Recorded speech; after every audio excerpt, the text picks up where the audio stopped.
Syracuse's Buddy Boeheim. We'll open up the press conference for questions from the media. And if you please have a question, use the raise hand function at the bottom of your dashboard, and we'll go ahead and get started here. We'll start with Donna Ditota. Donna, please go ahead. Yeah, hey, buddy. I wanted to ask you about your defense today and the way that you smothered the shooters on the outside, and tell me what the strategy was going into this game. We were great on defense. The main key was to get out on Shackle. We knew he's a great shooter, and he got some early looks that we were kind of wide open, and we adjusted, and we did a really good job on him going forward. We knew Mitchell was their guy, and he's an inside guy, outside guy, and we did a really good job on him. Jesse was great walling him up, just playing straight up, and, we did everything we needed to on the defensive end. I felt like we kept guys in front. We knew who the shooters were, and it was just a great 40 minutes of defense. Thank you. We'll go to Mike Waters next. Mike, please go ahead.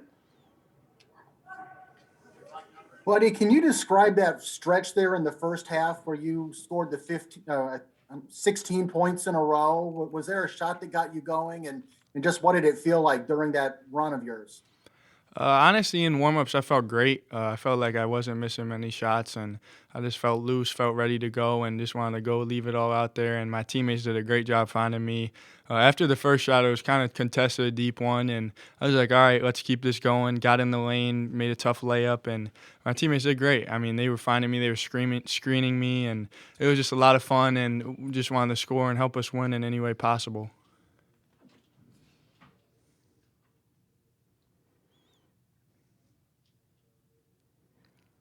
We'll next go to Tom Merriam. Tom, go ahead. Buddy, what was it like to have such a big game in the NCAA tournament playing for your dad? It means everything to me. Just wearing this jersey, having the fans that we had, the best fans in the country, no doubt. It was amazing just having them there, and it's a lot of fun when you can win games, and especially in this tournament. And I don't even care how many points I score. I just want to win, and that's what we did tonight. We did great, and we want to keep going, keep building off this. We know that there's still a long road ahead of us, and we take it one day at a time, one game at a time, and we're going to build off this. So just a great feeling, and got a day tomorrow to get a practice in, and we're right back Sunday.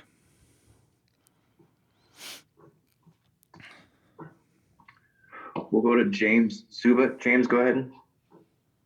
Yeah, but Buddy, how do you describe your shooting down the stretch? I mean, obviously you've shot it really well since February. Did anything change? I mean, how do you describe just how well you shot the ball down the stretch? Just my confidence has grown so much.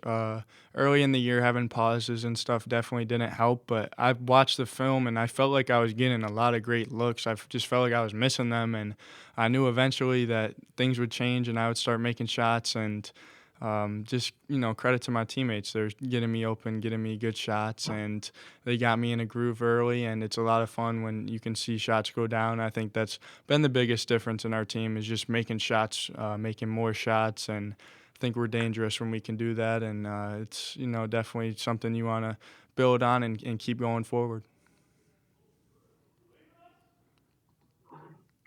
We'll go to Anthony DeBundo. Anthony, go ahead.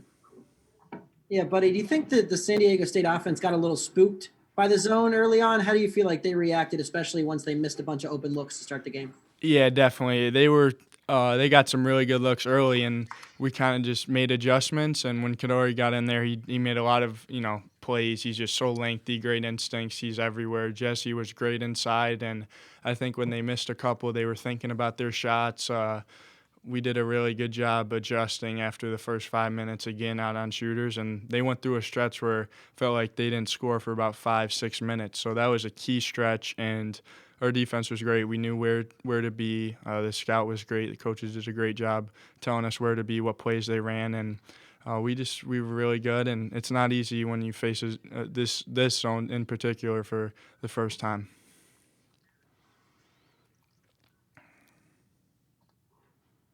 We'll go to Dan Tortora next. Dan, go ahead. Buddy, just what you can say about, at the beginning of the season, we were wondering what it was going to look like, what it was going to feel like. You guys had starts and stops.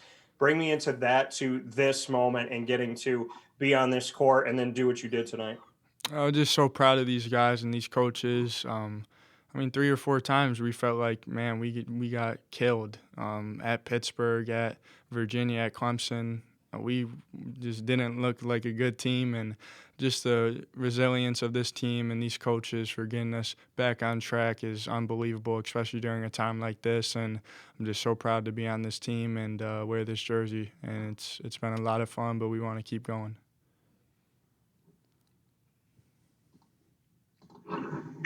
We'll go to Danny Emmerman next. Danny, please go ahead. Yeah, buddy. I noticed after you checked out late in the game, you had a hug with Jerry McNamara. I think your 30 points tonight might be the most since he had 43 back in '04, or one of the most. Can you tell me what that moment was like and what your relationship is like with him? It just means everything to me to have him as an assistant coach, someone I'm working with every day.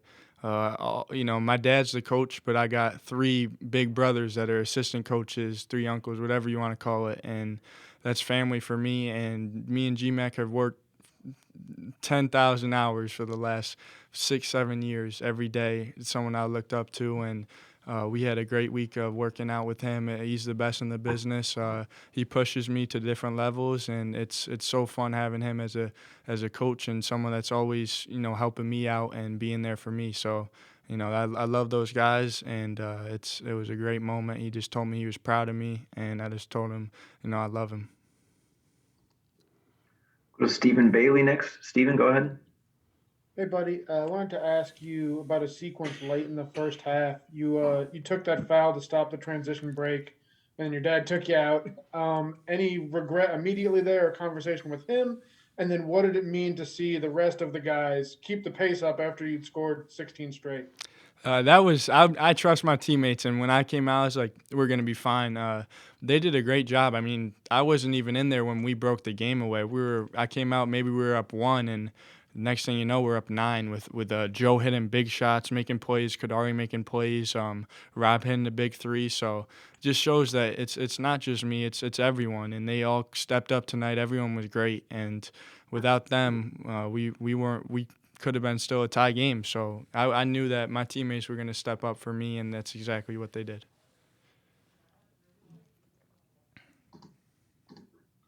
Go to Kevin McCaskill next. Kevin, go ahead. Hi, it's Kevin McCaskill Jr. from FP Sports. Does playing for your dad put more pressure on you to perform well? I wouldn't say so anymore. I'd say so my freshman year. Definitely a little. You're thinking about it as a Hall of Fame coach. You're playing at one of the best programs in college basketball. So early on, it definitely got to me a little. You don't realize how big Syracuse is till you're playing and actually on the court. So, I mean, over time, I just, I feel like I've proven myself at this point, and I just go out there and play and try to win. So, I mean, it's great having him, always there for me as a coach, and it's a lot of fun, something I'll remember for the rest of my life.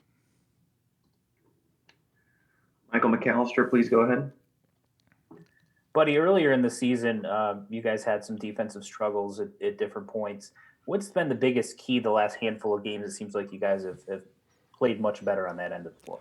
I'd say first off, keeping guys in front. In the guard position, I was struggling keeping guys in front, and I think that's a big thing of the zone. You can't let guys get in the middle and make plays, and that's exactly what teams are doing against us early on. That's the first thing. Second thing is rebounding. We've been great. Jesse's been great for us coming in, getting rebounds, being strong down there.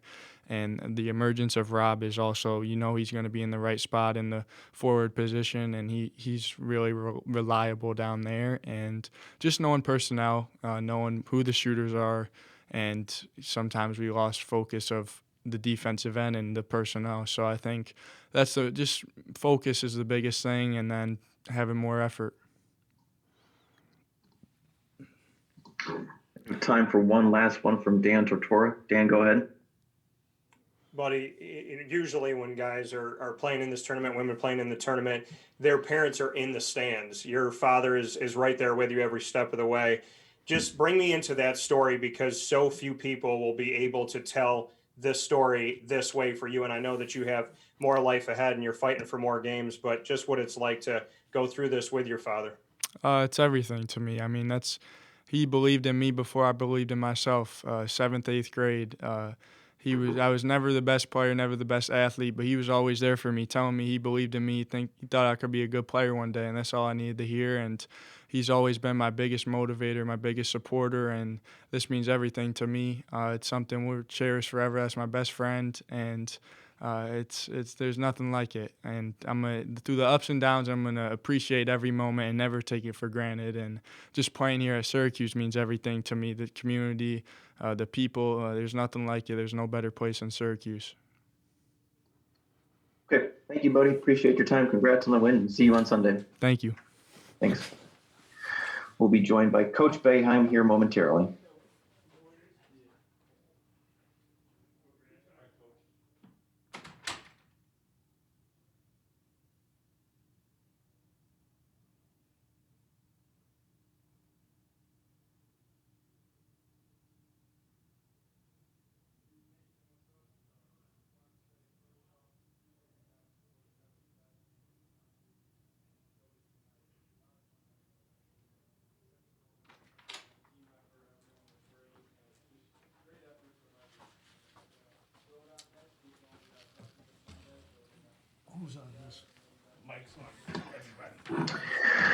We are joined by Coach Boeheim.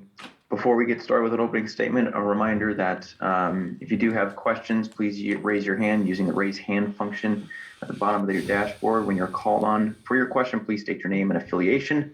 Coach will begin with a brief opening statement, then we'll go to questions.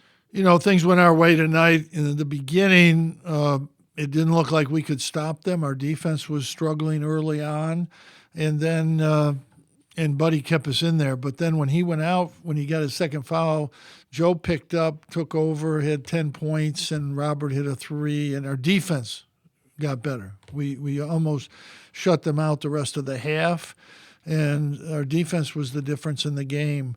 I just thought, Robert gave us so much off. Jesse and Robert gave us so much off the bench, and Marek was good like he has been. Kadari was really good. Joe, Buddy just had one of those games like he's been having lately where I never had one of those, so I don't know how it feels, but obviously it looks like the basket's wide, and he made some great shots early when we really needed them. We struggled early. We could not crack their defense, and I think he had 16 of the first probably 19 points. I mean, it was a struggle for us, but once we got everybody going, then, it was a really good game, a really good basketball game, as good as we have played. We've been better offensively lately, and this was a really good game against a team that's really good. Our defense was good, but then they missed some open shots, and you could see at the end they started to make shots. I think they made 6 out of the last 7, but we did a good job. It was a real good defensive game for us, and Buddy just he was crazy. It was crazy today, and they really looked for him and got him the ball in the right situations, and he made some tough shots today too. Good win for us. Thanks, Coach. A reminder to media, if you have a question, please raise your hand, and we'll get to as many as we can. We'll first go to Donna DeTota. Donna, your line is open. Go ahead. Jim, why is that zone so difficult for teams in the NCAA tournament? Why can't teams figure out how to score against it? Well, I mean, over the years, a lot of teams have figured out how to score. I mean, it's tonight it was better than it's been. You don't see a zone all year.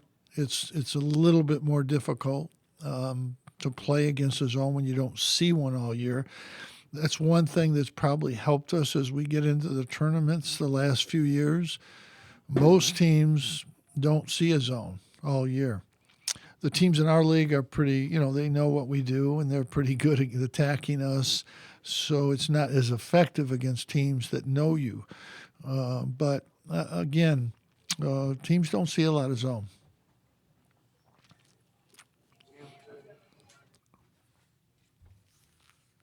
We'll next go to Mark Larson. Mark, please go ahead.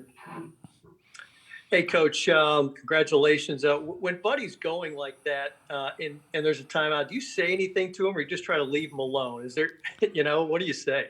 I never talked to Buddy, honestly, the whole game. I never really talked to him. He's He knows what he needs to do, and he's figured it out. He's figured out how to get in the lane and make that turnaround. That we never really even talked about that. He just figured that out. He studies the game. He's always studied the game. He understands the game, and his teammates really are looking for him and helping him.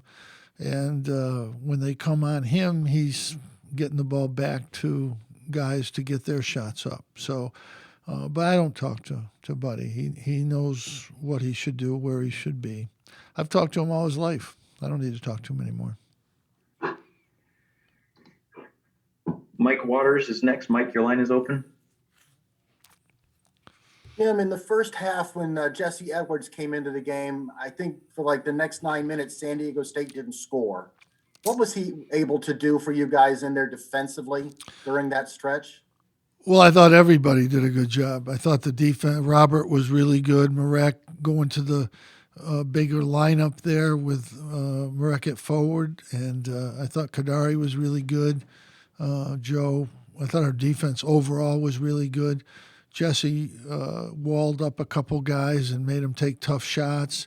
It was the best he's been there defensively, and then he made a great block in the second half. I mean, he was really good, and his presence was felt, and that's important for us. He's been getting better. It's taken a while, but he's come a long way this year. Alan Griffin has really worked hard with him, and he's a much better player than he was in the middle of the year. And I think the same thing at our guard position. I've said all year long that we need all three guards to play well for us. And tonight's the first game, one of the few games really where all three guards, well, we've had a couple other ones, but all three guards were really good. And Kadari can make that jump shot if he gets time. He's perfectly capable to make that shot out there.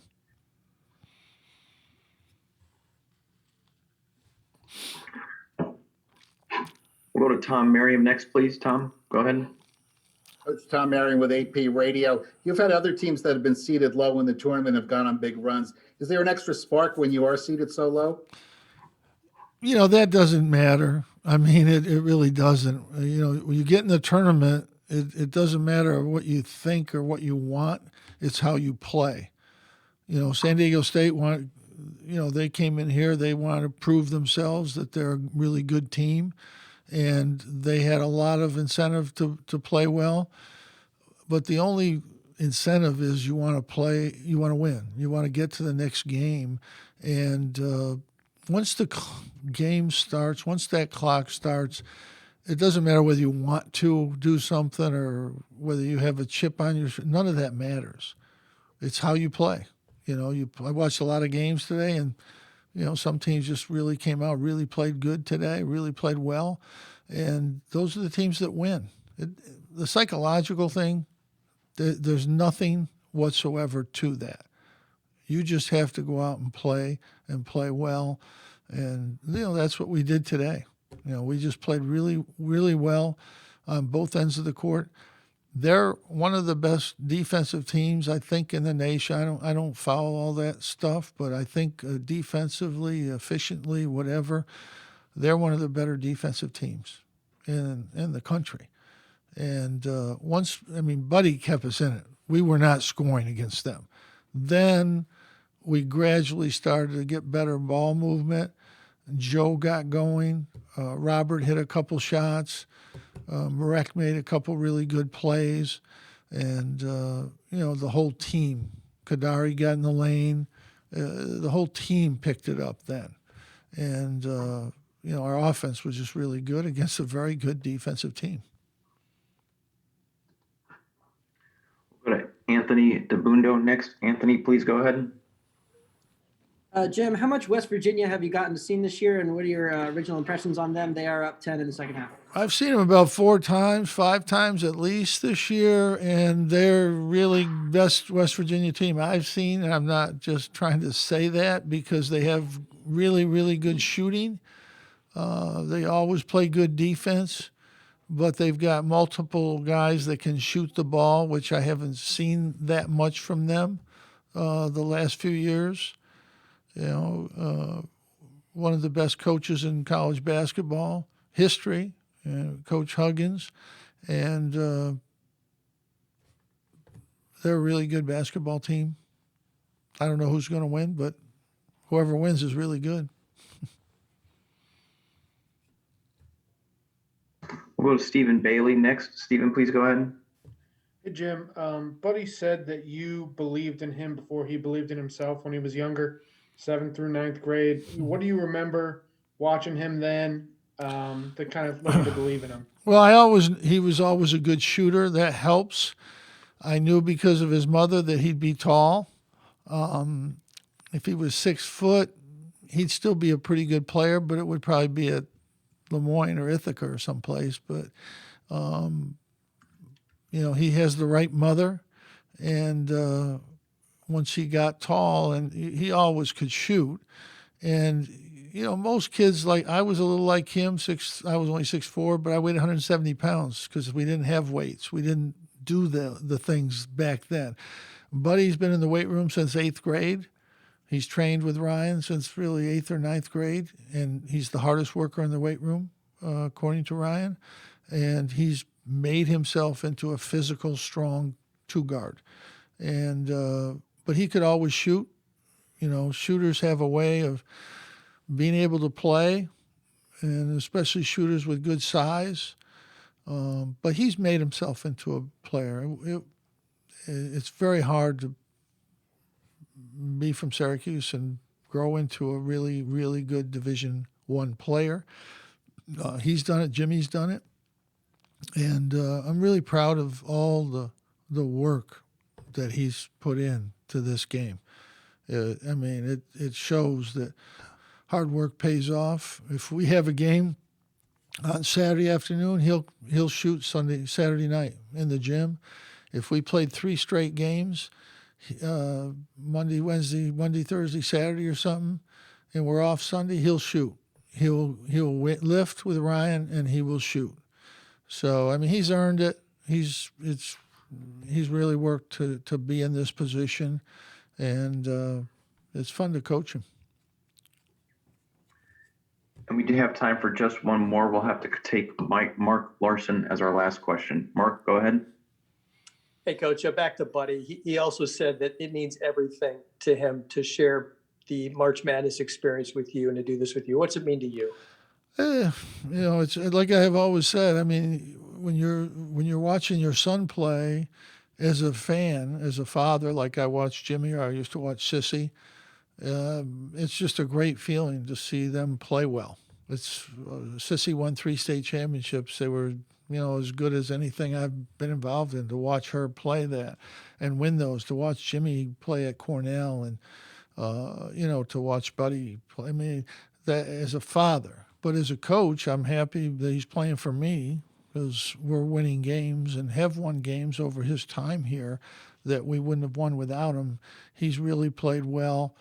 There's always negative people. They're there now. They've been there for 3 years that said that he couldn't play at Syracuse. And, him and Joe couldn't play at Syracuse. I think somebody said lunchtime players or something. I think that was the word this year, that they play at the Y at lunchtime, I think. It must be a heck of a lunch game if they're playing there.